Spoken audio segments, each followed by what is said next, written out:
a celebrity magician, does that mean that you are a celebrity as a magician, or that you're a magician for celebrities? I'd say a mix of both. Yeah, I definitely do magic for a lot of celebrities pretty frequently. In terms of if I'm considered a celebrity, I really don't know. I guess people do find me. Like, I have stories where, you know, I'm not really, really big, but, you know, I can go out and people will recognize me or say, "Oh, you're that magician," or from all the viral moments and stuff like that. Exactly. And I have like moments where, like, you know, I have friends who are like, "Hey, like, my friend from New York is visiting me." And I'm like, "Oh, that's cool." Like, I told them that I have a friend, you, in New York, and you're doing magic. And they're like, I showed them your page. Like, "Oh, I know who this is." And it's like, "Oh, that's kind of cool." So, people find me. I've been on, you know, this morning, or I guess last night, as an article from Forbes came out with me, which was like really cool for me to see. That's crazy. So I have, you know, media, press, so they call me celebrity magician in that too. Yeah. So celebrity, I would say, if you want to call me a celebrity, go for it. I don't really know what classifies that, but performing for them, I definitely do meet a lot. Yeah, but that's crazy because I didn't know, one, that it was a hierarchy unless one of the guys we see on TV all the time. You know what I mean? The guys that's in Vegas all the time and stuff like that. But then I guess it would be applicable to have levels as far as a celebrity and a non-celebrity magician. I just never thought about it before. Right. And I'm guessing a couple magicians that I do know of would be considered or right behind you in that status because of the way that they do magic and who they usually do it for. Right. That's crazy. So how long were you a regular magician?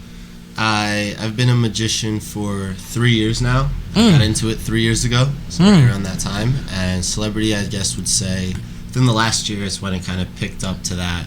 So you waited till you was grown to get a magic kit?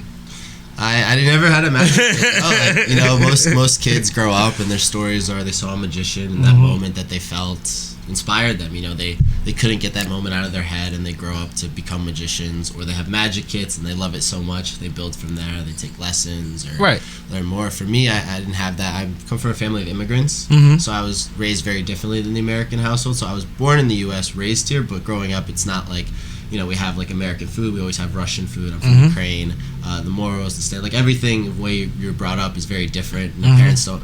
In Ukraine, we don't have like sports and stuff. So it's like for them, it was kind of like I'm the second son, so they kind of learned that with my brother. Like, oh, these Americans do all these things. And with me, they're like, okay, well, this is what we did wrong when we first moved to the U.S. Let's get him into sports. Let's get him into that. But still, kind of learning what it is, what the culture's like. So definitely didn't have a magic kit. I got into it.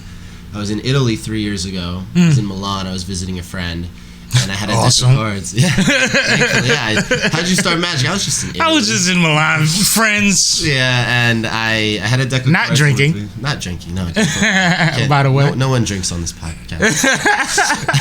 But it was funny because I had the deck of cards, and I brought it for the plane ride. I didn't have phone signal, and I think this was before like buying Wi-Fi and everything was as popular on planes now. So I really didn't have that kind of connection network, not much TV, and I knew I'd be bored if I don't fall asleep. It'd suck. So I had the deck of cards and I'm fidgeting with it, and I'm looking at it, and it was a zombie deck. And the way they had this zombie deck design was, you know, zombies on like the king, jacks, and queens, and one of them I thought was really interesting. He had like his vest or royal garment, whatever, had 3 hearts on it, and my idea was, if I could somehow get people to choose a 3 of hearts and show them that jack, they're gonna tell me no, I suck. And then if I tell them to look closer, maybe they'll notice the 3 hearts and react. I didn't know what that meant. I thought it was an idea. So I went around the streets doing it, and it was a good idea because the reactions were great. I was doing it on subways and metros, trolleys, in the streets outside like this place called Domo. Like, how do you get somebody to choose a 3 of hearts? Like you speeding. You're still on a plane. Let's get back to the plane. Yes. How long is this plane ride? I think it's about a 6-hour ride. I think I flew from Philly, so Philly. 6-hour ride, and in 6 hours you figured out your first card trick. Yeah, about that.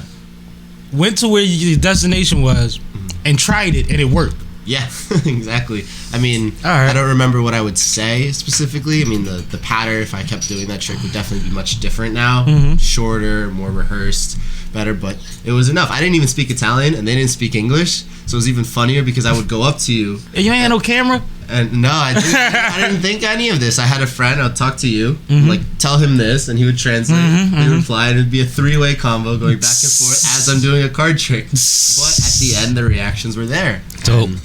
That was the origin story. So now we have one trick, and this is like, it's like a bar trick. Right. Like you can do this, pull it out at a whim. Yes. But when does it grow to, all right, I need more tricks, and I'm a literally go around and blow people's mind for like a thing to do, like not just hanging out. Like I'm gonna literally engage people with this purpose for a living. Yeah, because it takes a lot to walk up to people and just ask them how their day is and get more than 5 back and forths from somebody. Right. You see what I'm saying? Yeah. So go ahead. For me, I came back from Italy. I have this one card trick that I know, and I was like, I'm gonna be a magician. And so I start jumping into projects way too early. I don't know many tricks and everything, but I'm gonna be a magician. A magician needs shows, so I start advertising.